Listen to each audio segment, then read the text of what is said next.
Hi, I'm Allie Christie, and I'm here at Burtonian High School, where recently senior Jock Spearman refused to stand during the national anthem at his homecoming football game. His actions have led to a 2-day disciplinary suspension. He is currently going to the school board and fighting for his First Amendment rights. Here is a reenactment of last Friday's events.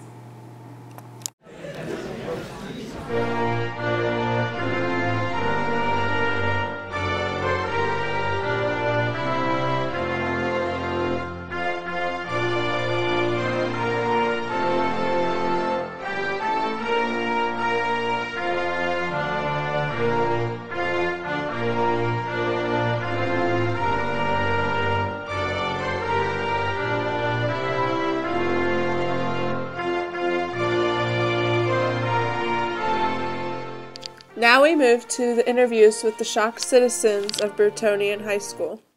It's a little disheartening and sad because I had a father who's retired military who fought for our country and our rights to be able to pledge allegiance and or play the Star-Spangled Banner, so it was quite sad for me. I think he has the right to do it, but where I stand that it's wrong is that when he does that, I feel like he represents the football team, he represents the school, and I don't want to be represented that way. However, there are many people that believe that Jock Spearman exercised his constitutional rights to not stand for the national anthem. I don't agree with him not standing because I believe that it's the national anthem. You're on a public stage that he should have stand up. In a different context, he has the right to stand up or not, but in that context, I believe it'd be more correct to stand up and just act respectful, even though he wasn't being disrespectful and not standing up. Even though the freedom of speech isn't absolute, it's important to look at historical precedent to see how the Supreme Court has dealt with similar cases in the past. One that comes to mind was with the guy in Texas. He was protesting the government's action, and he decided to burn the American flag on the steps of City Hall. Well, that's against the law in Texas, and he ends up being arrested, goes to the Supreme Court, and they say, no, what you've done is called symbolic speech. Your actions are representing your words, therefore it's protected under the First Amendment. Another example occurred during the Vietnam War. There was a group of students, and they were wearing black armbands to protest the government's action in Vietnam. And I believe the school suspended 20 or 30 students. Well, they ended up fighting it, and that was deemed unconstitutional that the school took that action. Because what they said was, it was the public, the government, that was violating their right to free speech or to represent through the armbands what their beliefs were. But I think the best one, which sounds really, really close to what this case is, happened all the way back in, I think it was 1954, out in West Virginia. There was a student who, he did not want to stand up and salute and say the Pledge of Allegiance. And the school suspended him, and once again it goes all the way up to the Supreme Court, and they said, you cannot be forced to say this. That law was unconstitutional, struck down, and his suspension was overturned because all he was doing was exercising his right, basically not to speak, which is a form of speech, as determined by the Supreme Court. In the context of him on a public event, he's pretty much the idol of the school. Everybody looks up to him, and then walking out in the middle of the national anthem, I see why he was suspended, because it makes the school look bad, makes the coaching staff, makes the team look bad. But really, his act, he had the right not to stand as long as he was being respectful, but I think it's the context that made him guilty, because certain context of things, you get in trouble in this situation. Other situations, it's perfectly fine. But in this situation, I believe it was the right thing to do. I was able to interview Jock Spearman himself about his actions at the last Friday football game. Hello, Jock Spearman. How are you doing, Miss Christie? I'm great. How are you today? I'm good. That's good. So, may I ask you what led you to your actions last Friday night? Well, you see, we had a big game ahead of us, and I felt like I needed to focus. And when the national anthem came on, I remembered that my First Amendment rights entitle me to freedom of speech, and that I don't need to stand if the national anthem is going on. Silence is a form of speech, and I feel like I just exercise my rights. And his refusal to stand during the national anthem was for a good reason. That needs to be brought up before we talk about how I feel about his actions. Suspended for 3 days? That's ridiculous. Who ever heard of such? My son is a 4.0 student. He's academically sound. He's a perfect role model. And he's up for a scholarship. So how do I feel about this nonsense with his not being allowed to stay in school when other students all the time choose not to stand when they feel like it? I think that he's being considered a scapegoat. You didn't plan on this video becoming so popular and so attracted?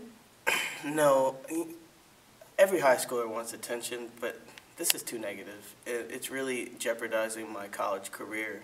I've already been accepted to many schools to play football, and it's really just been blown way out of proportion. I talked with a local legislator, Mr. James Armstead, about Jock Spearman's case.